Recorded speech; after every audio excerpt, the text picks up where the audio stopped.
Yesterday, evil made a promise. And today, that promise was kept.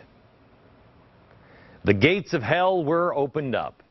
And like water bursting through a crumbling dam, darkness came spilling out of those gates and bombarded Israel in the early morning hours with hundreds of deadly rockets trained on innocent bystanders who were just going about their daily lives.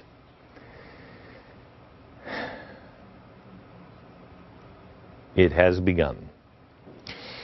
I have warned for a long time now that the old hatreds were beginning to rise again. And the world was about to repeat an awful pattern. And here it is. This hour, Israel is at war. And if it's not already, the world soon will be at war. Because this is a battle against the armies of profound darkness. Evil. And there is no other way to describe it. It is evil. Islamic extremism is evil. Period. What else can you say about an enemy that celebrates and condones this? This is one of the several children and young infants who were wounded in the attacks, which began in the wee hours of the morning and killed at least 3 Israeli citizens who, once again, awoke to the familiar sound of missile alarms and were forced to grab their children and their families and head to a safe room in their house. If there is no safe room, they hurriedly packed up and ran to the nearest bomb shelter. And if there's no bomb shelter, well, you just hope and pray. It's very hard to imagine what life is like in Israel for America. I didn't understand Israel until I went there. You think in a way that people live in constant fear, but they don't. I think it's the opposite. They live in constant courage, constant strength. Looking up at the sky, not to marvel at its beauty or see what the weather is doing, but to patrol the horizon for any sign of smoke trails and enemy rockets on the way. When we were over in Israel and we did our first night for Restoring Courage, we as foolish Americans lit off fireworks. And the crowd didn't know that we had fireworks. And boy, almost all of them hit the ground. I realized how much we take for granted. You just never know. Is this time going to be you? Or will it be our children on the news? The latest in the horrific of unending line of innocent civilians unable to escape the reign of terror. The fear became reality for 3 Israeli families this morning.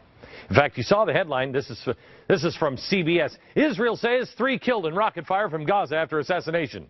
Oh, that's it. 3 killed. Those headlines are written and maybe consumed.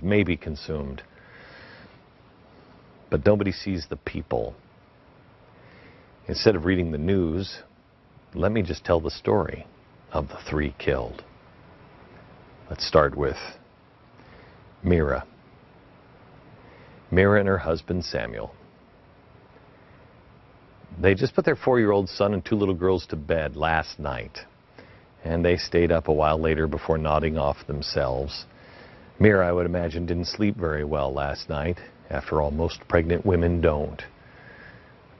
Wimiera had recently returned to Israel because the health care in Israel is far better than it is in India. And with 1 baby on the way, obviously they wanted the best. That morning, they were preparing to attend a memorial service where they would be honoring the memory of this Israeli couple who were tragically killed in the 2008 Mumbai, India terrorist attacks. Wimiera and her husband, they had an awful lot in common with those victims. They were both involved in the Jewish community outreach in India. But little did they know, in a very short period of time, they were about to have even more in common with him. It was just a few minutes before 9 this morning.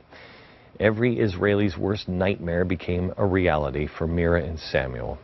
The alarm sounded. They were in their apartment. they began preparing to evacuate when a rocket from Gaza made a direct hit on their apartment and blew the building and concrete walls to pieces. This is one of the rockets. When I was over in Gaza, rockets were fired while I was there. This is the shrapnel of one of the rockets that was fired that day that I was there. Imagine one of those coming into your apartment building. Well, that's what it looked like. Samuel was stunned. Samuel was wounded, covered in rubble, wounded by shrapnel, but he was still alive. Put yourself in his shoes just for a second. Imagine the terror in the ensuing minutes after the attack. The terror of not hearing any of your family members, frantically searching the rubble of your home, not knowing if your wife or your children are hurt or even alive, hoping and praying, please, dear God, just let me hear the voice of one of my children saying, Daddy. Samuel's 3 children survived, but his pregnant wife was hurt badly. The neighbors quickly came to her aid, but attempts to resuscitate her failed. Wimiera and her unborn child passed away just a few minutes after 9 this morning. I talked to a friend early this morning in Israel who said, Glenn, if you go with this story this morning, please don't use their names because their children still don't know their mother is dead. Early this morning, our time, they were still asking, how's Mommy? How is she? Can we see her? Needless to say, the family is still in shock. Dad doesn't know exactly what to say. Kind of hard to explain to little children because Mom died from terrorism?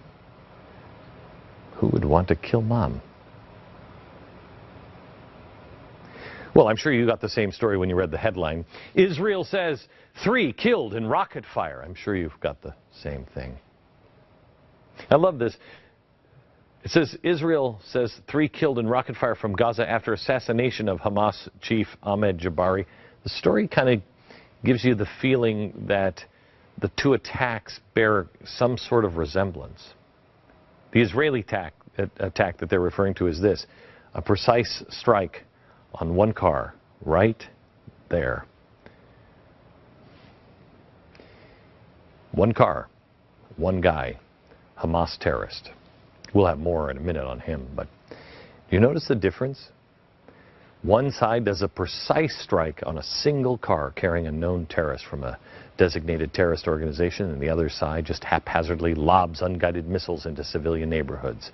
Oh yeah, but they don't have the capability of any. Really? Really? Is that what it is? One side kills a radical killer. The other kills a pregnant mom. There's 2 others the press refuses today to put a face on. These men. These 2. One, in his late 40s, father of 3, served his country in his youth and got married young. He was excited to have children, but thought he'd never be able to have any kids. And after years and years of trying with no success, 20 years go by. 20. My wife and I tried to have a child, and we couldn't. We still would like to have another child, and we can't.